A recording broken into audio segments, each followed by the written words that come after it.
Good afternoon. Thank you so much for joining us at the Deck Live show. I'm Jeff Lee from AbelCine, the training manager. I'm joined once again by Matt Porwoll, cinematographer and DP. Hey, how are you? Most recently of the Primetime Emmy Award-winning Cartel Land. So, Matt, thank you so much for joining us again. Really appreciate you coming in. We did this lens series with you, where it was your idea, so I'm taking some credit that really isn't ours. But could you just really briefly, I guess, before we go into the lens series and what we're trying to cover with this test, get a little bit of background on yourself and sort of where you started from, if you will? Yeah, absolutely. So I went to film school. I've wanted to be a cinematographer pretty much as long as I've thought about what my career would be. So after film school, I moved to New York, and my first job was working at AbelCine, which was a fantastic place to start.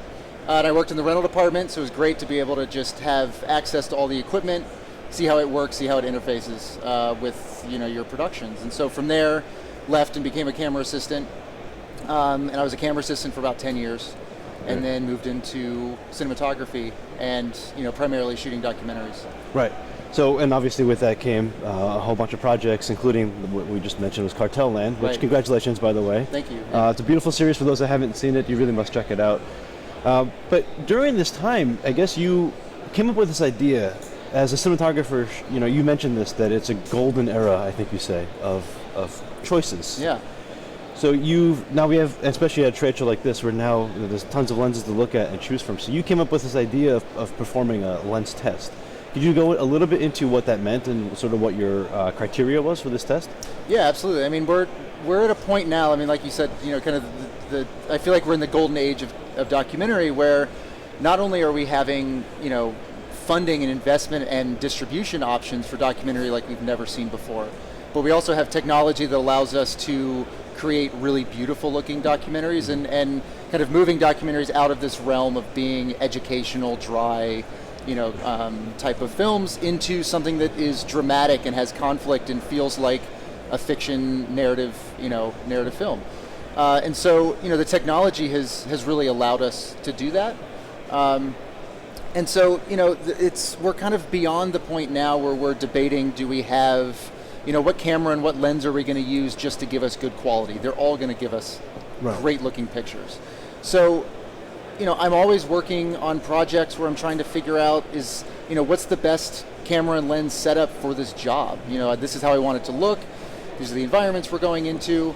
So I wanted to do a lens test that said, let's not really focus on the technical aspects, that while they're important and while they do contribute to choosing them for a project, I wanted to know, what do these lenses look like? What's their color? Are they higher in contrast, lower in contrast? How do they flare?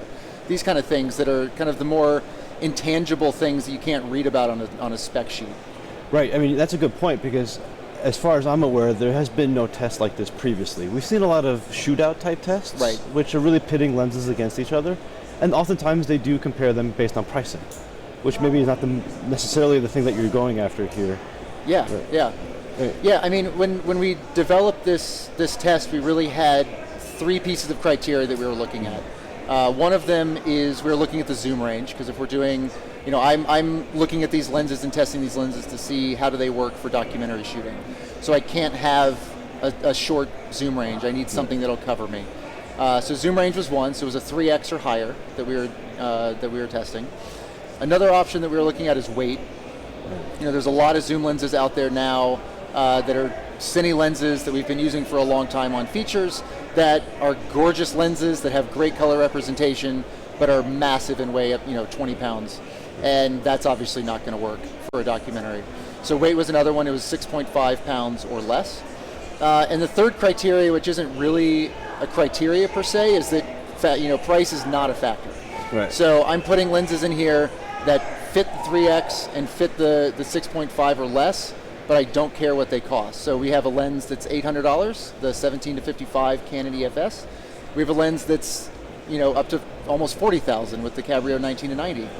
And to me, price really in this factor of what are we looking at for a creative choice shouldn't really play into it, because some people are going to look at this test and say, what lens do I want to buy, which is great. Others are going to look at it and say, I'm not going to buy any of these lenses, I want to rent something. So then price doesn't really play into it, because you're just paying a day rate. So I wanted to remove that element and just focus on the options that are available to us and how do they look and how do they feel when you're shooting with them. Sure. So would that be your answer to any critics as to if we were to receive any criticism? And people are like, "Oh, what's the deal with this?" Because if you're talking pricing, that's like that has to play into it a little bit. But you're saying that this shouldn't play into it because it shouldn't. And the other side of this is even if you're removing, let's not talk about what we're going to buy or let's talk about what we're going to rent. The other aspect of it is there are some films, Cartel Land is a prime example of it, where I would choose hand over fist a $800 lens over a $40,000 lens. Not that the lens doesn't look good, but because it's big, it's heavier, the zoom range doesn't cover me for everything that I need. It's it fits in a slot that's not for this project, where other lenses better fill that. Right. And so, the technical and the creative is one side of it, but the practical ergonomics is a whole other side of it. So there's a lot of things to factor in when you're choosing a lens for a documentary project. Right. I mean, as far as practicality, just since you mentioned it, the whole idea of the shootout or the test was really to look at a few key elements of performance, not necessarily sharpness, correct? Yeah, there's a whole set of criteria that we're looking at. Sharpness, yes, which is important, but we're looking at, edge fall off, edge brightness. We're looking at bokeh, lens flares, color, contrast. A lot of things like that. But then ergonomics. Right. Yes. Yeah. How it operates is obviously very critical for a documentary film shooter like yourself. Right. So we have all the test footage you've shot over the past, I guess, several days or a few weeks ago before the show started. So the videos are being cut right now. We have, of course, the first video was released right before NAB, which was on the Fujinon MK series lens, the brand new one. The 18 to 55. Right, we didn't cover the 50 to 135, mainly because it doesn't fit into the 3x zoom factor. Sure. But yeah. Yeah, so that video is out now. So for folks that want to watch it, it is available on the AbelCine blog. I know Matt's blog also points to it as well. And it's out there on the internet also with our friends over at No Film School, New Shooter, excuse me. But so that's great. So as the weeks go on, every 2 weeks we'll be seeing new versions of this video from you? Yeah, so we have 11 different lenses. And like I said, they're in a great range. So, if we want to even look at the lenses that we will be covering over the next, few months, we started with the Fuji MK 18 to 55. We move on from there to the Canon 15.5 to 47 and 30 to 105 compact zooms. Right. From there, the order I'm not necessarily sure of, but we've got the Canon EFS 17 to 55 and 24 to 105. We've got the Cabrio 19 to 90 and 20 to 120.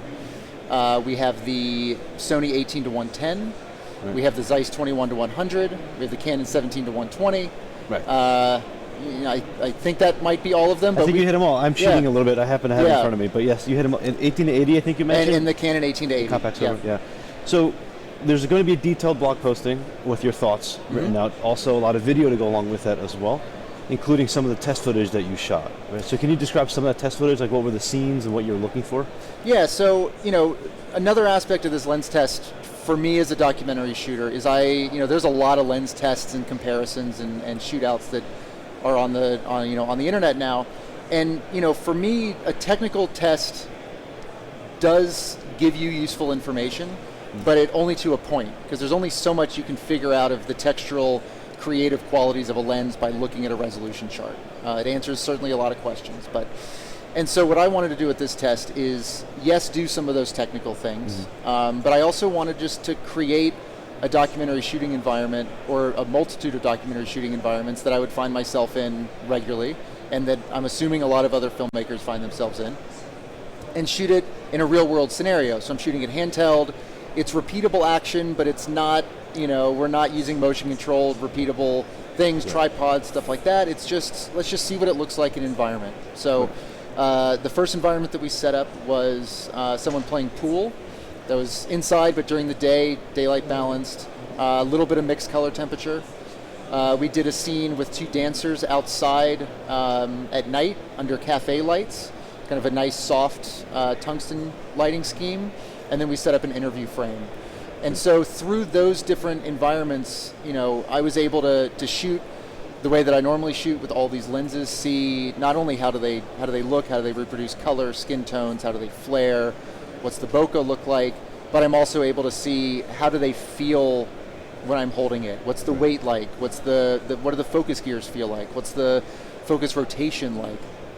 All these aspects that you can read about on a tech sheet, but until you actually touch them and shoot with them, you don't really know how they work for you. Right, and that was really an interesting part of the test because you're able to recreate realistic scenarios that you might find yourself in shooting a duck. And I really love the fact that you were able to stick a GoPro at an advantage, kind of hawk's eye view of the lens barrel. So as you went through the, focusing from close to far, you were able to see the rotation and how that. You can obviously talk about it, but you could actually see, the barrel.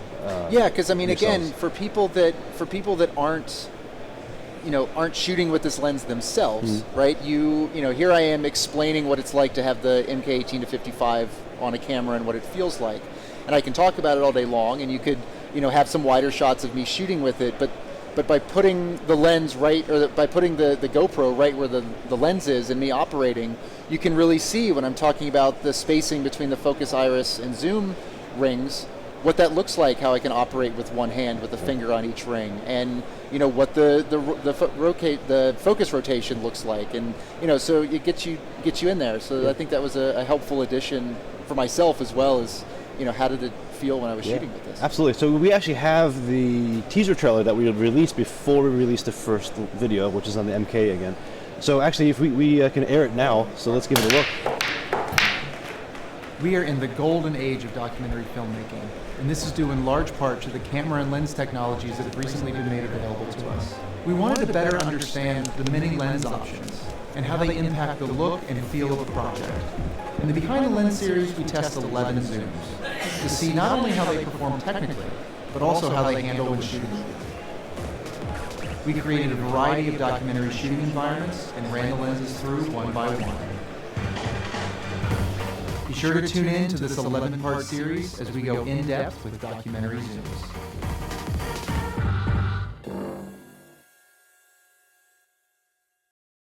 Very cool. So that was the teaser video that, again, we released. It's also available online. But again, the series will be rolling out with new videos every 2 weeks.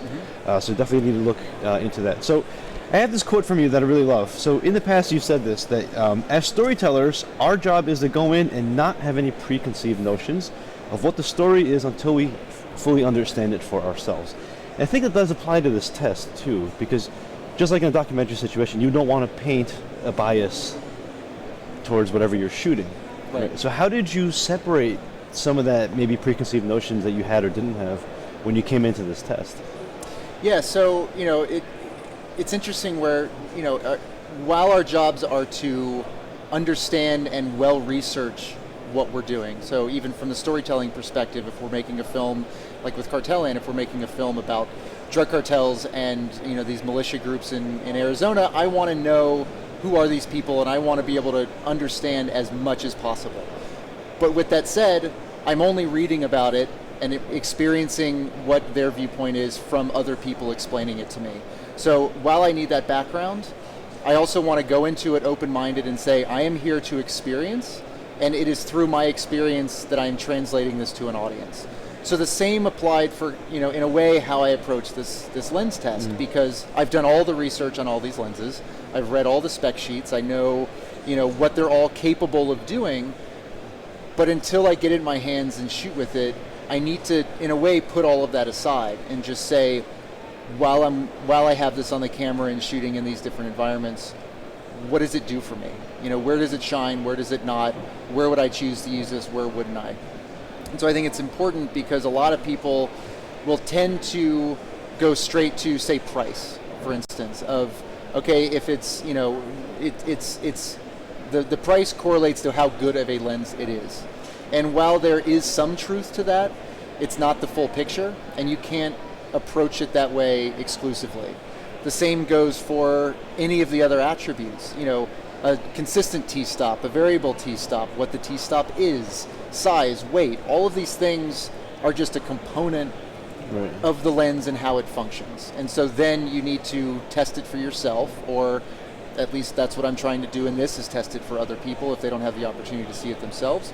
and really pick it apart and say, when and where would I use this outside of the things that I initially thought the lens was good for. Right. I think that's important too to emphasize that you're not looking for a favorite lens, because I think you've said this. There's no such thing as a favorite. No. You may have lenses. There's a favorite lens for a situation, but not across the board. Right.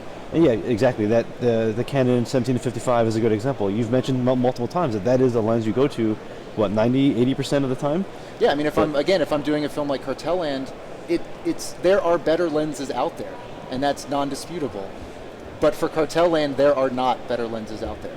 Except for the 24-105, which we had with us. Right. And so, I could have brought the 17-120. Let's take that as an example. It's a gorgeous lens. I love that lens. I've shot 2 films on that lens. But if I took that into the situations that we were in, it's heavy, it's long, it's not as fast as the 17-55.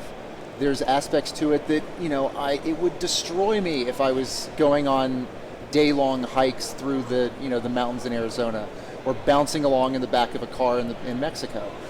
Not the right choice for that job. So you got to find, these are all just tools in the toolkit. So pick the right one for the right time. Yeah, and that's a great mentality to have that I really appreciate as well, because oftentimes I think we get kind of stuck on that. We do. I mean, myself included. I'm always like, I would love to put this lens on this project, and then I start to think about it. I'm like, what are you doing? Right. Yeah, and a lot of times I feel, I talk to some people, and it feels like they're forcing a lens or a camera or whatever it is, technology. It doesn't even have to be in our industry. They're forcing some sort of technology to fit a mold that it doesn't serve. Right. I mean, our job as cinematographers, and in documentary cinematographers is even more of an intricate dance than traditional narrative, is that our job is to accurately and purposefully translate a vision into an image, right? What's the director's vision, what's the story's vision, and what's your own vision? But from a documentary perspective, it's not only just a creative choice. There's sensitivity to subject matter, there's sensitivity to characters, there's sensitivity to the director's working style. How big is your crew, how small is your crew, what kind of spaces are you in, what's your relationship with the characters. All these things factor in to your equipment choices outside of just, I want to create the most beautiful image that I can. Right. Because for documentaries and I would argue for any form of storytelling, story is more important than the creative look to it, but the creative look helps inform the storytelling if done properly. So how do you approach a new project then? So if you're speccing out or are talking to someone about a new project, what comes first? Like, what is your order of operations when it comes to picking out the right lens for a project? So I think the first thing is really understanding the director and how they want to work. There's directors that I've worked with for many years, and going into it, we don't even have to really have that conversation because I know how they work. But there's other directors that I'm working with for the first time, and I just want to understand, what is your style? Do you like to have a full crew, and do you want to have, wireless monitoring so you can see everything that I'm doing? Do you trust me enough to not have that? Are you listening to the audio in a separate room, or are you in there, kind of right over my shoulder? How do you conduct interviews? What kind of environments are we going to be in? All those kind of things. We kind of just broadly lay out the approach to a project. Right. And then from there, we start to break it down. What's our schedule, what's our budget, what's our crew, all those kind of things, right. And then you kind of slot everything in from there. Right. Hopefully all of those questions are answered by... Right. I mean, that was the whole point. And sometimes, the other thing too is you do need to just be flexible and adaptable, So, for instance, I know this is a talk about lenses, but like even with cameras, and I think, it applies for lenses as well. Like you can have an idea of going in and shooting everything on one camera. We went into Cartel Land thinking that we were going to have 2 of our C300s, the director and myself, shooting. But then it started to open up where we would find ourselves where we need to do, day to night time lapses. So that's not going to work. We're getting another camera. We're going to do, a drone. We're going to do shooting it with, night vision. We're going to do all these things. So you start to add pieces to the puzzle to fit. The same applies for lenses. I've done projects where I've shot, 90% of the film on a cinema lens like the 17-120, but since it's too big to get into a car, I'll then throw, a 24 to 105 on for that.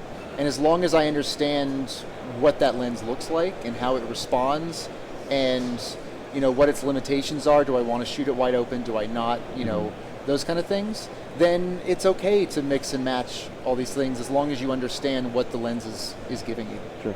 So on all of the variables that a lens can offer, meaning between t-stop and focal length and ergonomics, optical performance, all that stuff that you tested, do you have one criteria over others that you would say is more important? I would say for me, the ergonomics is probably the most important, which I don't think a lot of people initially think about when you're choosing a lens. Right. But at least on the types of projects that I'm doing, primarily verite-based, kind of intimate relationship films, the quality is important, but the way that I move with the camera and the way that I interact with the subject is more important.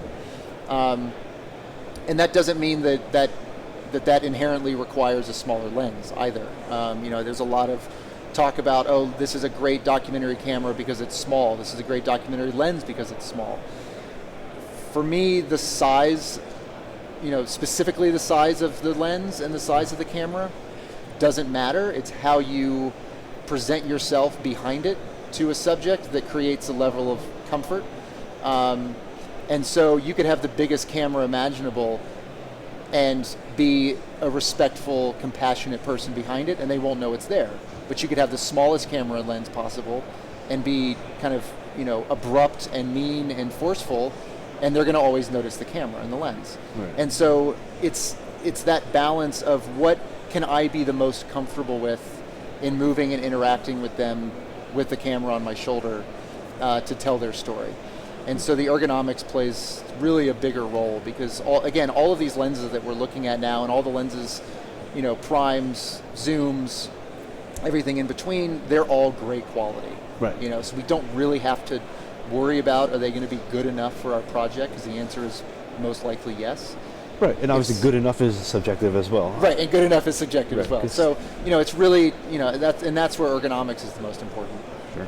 Yeah, because oftentimes you hear that people want softer lenses, whereas manufacturers sometimes try to make the sharpest lens possible, and now we're maybe dialing back the Right, I mean, sharpness. there's a perfect example. If you want to look at, sharp lenses in 4K are amazing for verite coverage when I'm pulling my own focus and I'm working at, potentially like a 2.8 or a 4 t-stop, there's, you can miss your focus mark, especially when it's the unpredictability of where someone's going to go. Right. So if you have a really sharp lens at 4K, I think you can get away with a little bit of missed focus points, and it helps, connect you to the character and the location.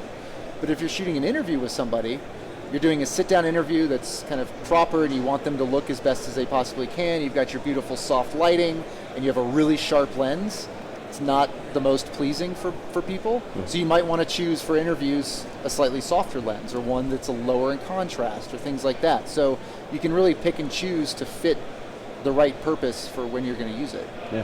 So just generally speaking, would you say that you're kind of more of a lean and mean kind of operator, or is it really depend on project? Because I'm using Cartel Land as the most recent example of something I've seen of yours. Yeah. Where you are, like you mentioned earlier, bouncing around in the back of a pickup truck or small houses. Yeah, it's kind of a combination of lean and mean, but I also shoot on the shoulder, and so I like to have flexibility basically, and that's where with my camera. I like having something that I can strip down to be tiny, and I like that then I can add stuff to it and make it bigger, make it a little bit heavier, so when I have it on the shoulder, it's smoother. The same applies for lenses. Having, just having those options, like I was saying, with something like a 17 to 120 that's heavier but sharper and all of that kind of stuff in my shoulder-mounted configuration when I'm really moving and kind of dancing with the subjects, it's great for that. But then when I want to just strip it all away and either, grab a separate body that's small, or, I've even rigged up my C300 where I can just break it off from the fuller rig and have the small body, then I have the option of going with a small lens on that and being tight and compact. So, I don't like to have a bunch of gack hanging off of my camera, but I do like to have the flexibility to have some weight and shoulder mounted capability. Interesting. So generally speaking, you're always pulling your own focus, would you say? Yeah, Okay. yeah. I came up in this business pulling focus for people, but I also came up assisting documentarians, and so, I'm very capable of pulling my own focus, and I've now gotten to the point that I'm so used to working with small crews that I have a hard time working with assistants because I don't know how to. I'm so used to doing it all myself. Right. So there's a beautiful connection that happens. I think that you're feeling the movement of the other person, and by pulling your own focus, it really connects you to that, and you feel how the scene is going. Right, and that obviously dictates why it was so important for you to have that focus barrel rotation be part of your test. How did it feel in your hands? Exactly. And again, what kind of thing am I doing? A 300-degree barrel rotation is fantastic when you want really smooth, precise, subtle focus changes. But then if you're doing something where you're going to be racking from foreground to background a lot, and you're doing these kind of drastic focus changes, then 300 degrees can be tricky because you're rolling and rolling and rolling so you get around. So, kind of understanding where does your lens sit in that, and what does 180 degrees feel like, what does 300 feel like, what does, a lens that has no hard stops feel like, where you're rolling in like a 30-degree rotation. There's an adjustment time between all of them, but, they all have their places where they work and where they don't. Right, and obviously that becomes sort of second nature, like muscle memory almost. Right, when you get. Although that was something that was interesting with this test, actually, was jumping from lens to lens to lens, where they would have different mappings, different spacing between, the focus, zoom, and iris, different T-stops, different, some are fixed, some are variable. There was always, a few minutes of shooting with it where I'm constantly missing the focus. Right. And, at first I was like, what, do I really even know what I'm doing here? But, it was difficult jumping from all of these different lenses, but it really, in a way, pointed out how many options we have available to us and how important all of those options are. Right. So at the conclusion of the test, did you sort of find a lens that surprised you? I'm not going to say favorite because it's, like you said, there's no such thing as a favorite or a best lens, but was there a lens or something about the test that really shocked you that you weren't expecting to see? I think the thing that shocked me the most is I was expecting a pretty linear curve of price to quality, and I think that's what shocked me the most, is that you could probably line up all of these lenses, not saying what they are, and you would have a hard time picking out what is what, unless you knew the details of how does it render out of focus elements, what do the flares look like, is it warmer, is it cooler, is it higher contrast, lower contrast. But if you're purely looking at resolution and sharpness, you're not going to be able to tell the difference. And that really shocked me. Right. Because those preconceived notions that we kind of have to shed away that are hard to do, I went in just expecting that the cheap lens was going to look like a cheap lens and the expensive lens was going to look like an expensive lens. And they all were pretty much at a level playing field. Right. And so then you really start to just get to pick apart the fun parts of the lens. Right. So you dial into the little subtleties that make a lens so unique, whether it be optical performance or just physical performance. Or physical performance, right, ergonomics. Yeah, that's pretty cool. That's interesting because I would have also thought that it'd be a linear scale from, least expensive to most expensive, but you would say it's kind of flip-flopped around a lot. This doesn't even just necessarily apply to the sharpness of the lens, but the least expensive lens is a fixed 2.8, the 17 to 55. You have lenses that are $30,000 that are not, but what they do give you for that price far exceed what you get from the cheaper lenses. You know what I mean? So it's just one element of a really big puzzle that you're trying to sort out when and where do you use this. Yeah, and that's why I'm so happy and also impressed with the amount of work you did for this, because not only did you test and shoot all these videos, but you went in and really detailed, both written and in the video, what your thoughts were. You put together this comparison. I won't call it comparison, but we put together a chart that lines up all the lenses, and you just sort of highlighted a few of the key features. Yeah, so there's a lot of information in this test to get through. Right. There's a lot of things that I want to know. There's a lot of things other people are going to want to know about these lenses, and so it's kind of a challenge to figure out how do we present this material that is digestible, that you're not just getting beaten over the head repeatedly with a bunch of data that makes sense in the moment, but then when you take a step back for 5 minutes, you say, I don't even know what I watched. And so what we've done is, we've structured this in a way where we have this chart that you're talking about that lines up the 11 lenses that we're testing, and just basic information, t-stop, size, weight, focus rotation, that kind of stuff. And then at the bottom, we try to just pull out kind of what is the essence of this lens. From my opinion, what is kind of the best fit for this? Is it, run and gun, no camera assistant, one bag, great lens for that.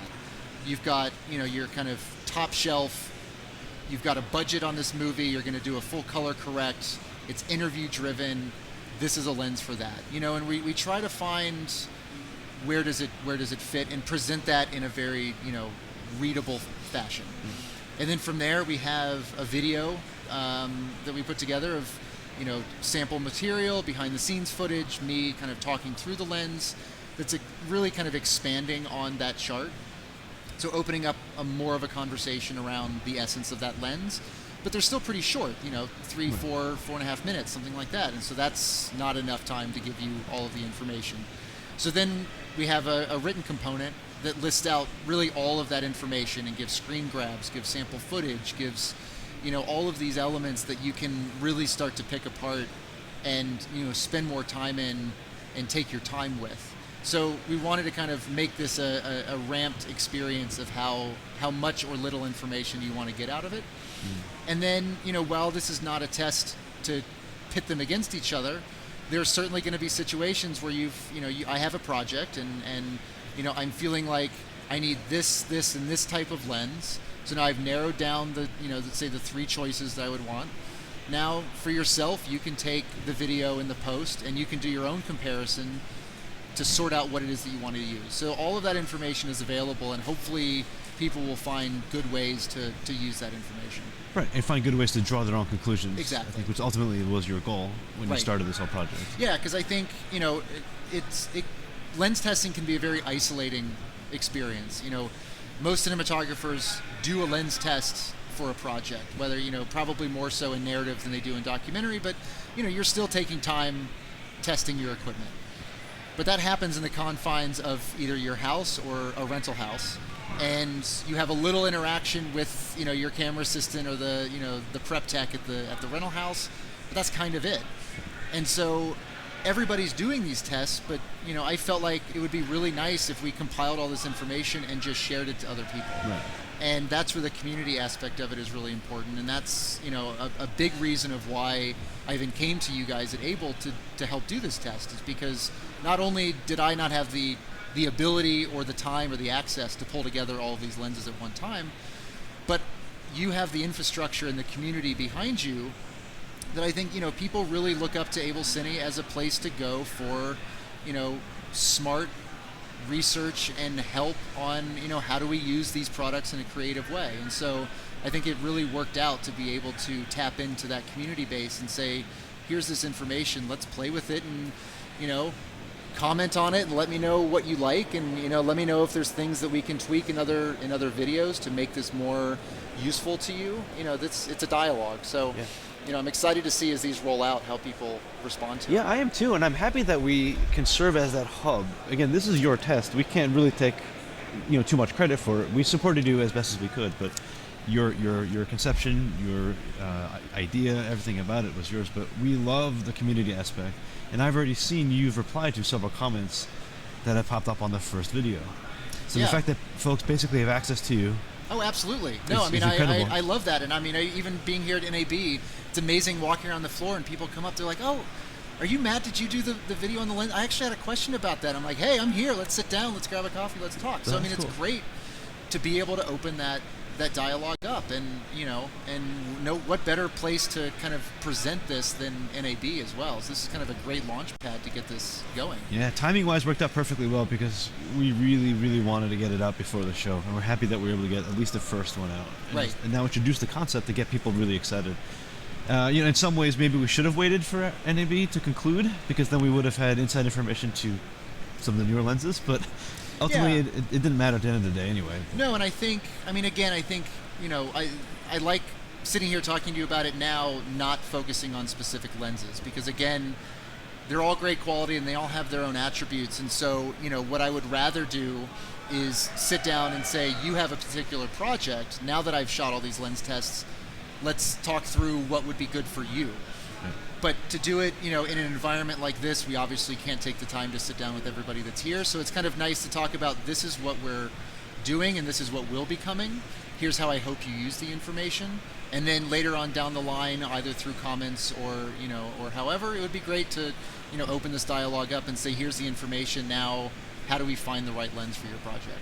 Great. So did you achieve all of the goals that you wanted to, or your targets, I guess, would you say at the conclusion? I think so. I mean, there's a lot of things to look at in a lens. There's a lot of things that we did not look at with these lenses. There's only so much time, but I do think that with the information that we got and the time that I was able to spend with each lens in these 3 different setups, as well as the technical, chart environment, as well as having, having you guys from Abel there during the test to kind of bounce ideas off of and, find all of our own surprises and discuss. I really do think that it achieved everything I want, which is to, as fully as possible, understand, what are the pros and cons of any lens, and when and where would I apply it. And so that was my main goal, and I think, I definitely accomplished that, and I hope that, it can work for other people as well. Yeah, well, I absolutely also agree, and I think that you absolutely accomplished what you set out to do. And the end result, it speaks for itself, because it's really quite a fun series to watch as well. And being a little bit biased coming from the other end of it, seeing it evolve, it really turned out to be as beautiful. And I think it's one of those things too that, again, this is an idea that I've had for a long time. I've wanted to do this test. I'm one of those people who I always read, other blog posts of people doing reviews or critiques or tests on equipment, but they were never, a lot of them were not really answering all the questions that I had, or were very kind of specific on one point. And so, I started kind of doing my own tests for myself. So I did a test for the C300 Mark II, and I said, this is the camera that I want to use. Why don't I just do a test and see how it works? And so I put it together and put it out, and then people responded to it and they liked it and they found it a useful tool. And this is really the next thing that I've done from that. And I mean, the C300 Mark II was almost 2 years ago. And so, I'm trying to find things that I am really interested in and want to spend the time and invest the time into researching and testing and understanding. And so, this has been an idea that's kind of evolved over a long period of time. And it was really about, how do we find the best way to do it? Right. So would you repeat this test if someone announced a new lens? Or are you done for now? Are you going to take a break? Well, I think 11 lenses is a hefty amount. I think those 11 lenses cover a lot of different shooting styles and environments. There's new lenses announced every day, and I can barely keep up with the ones that we had.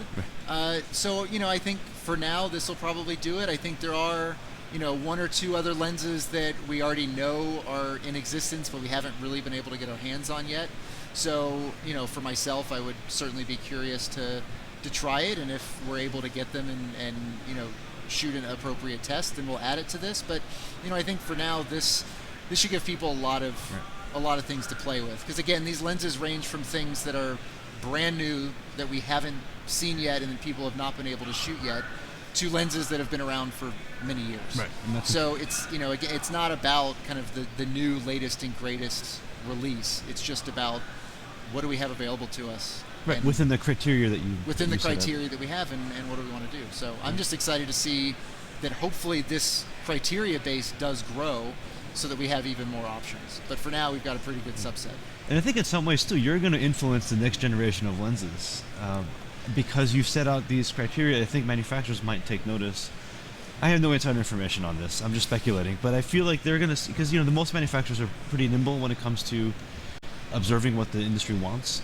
And when they see this and see the feedback and also it's important feedback to them too. Right, and again, I think, and that's again where kind of the ergonomics and the the physical form factor elements are so important to any of the products that we're using, whether they're cameras or lenses or accessories. And I think you've really seen that with manufacturers already, where initially you would have a lot of engineers designing the build of a camera or of a lens, and then it's released to the world, and then people say, yeah, technically it's great, but what do I do with it? Like, how do I hold it? And then all of these accessory manufacturers come out to form fit it.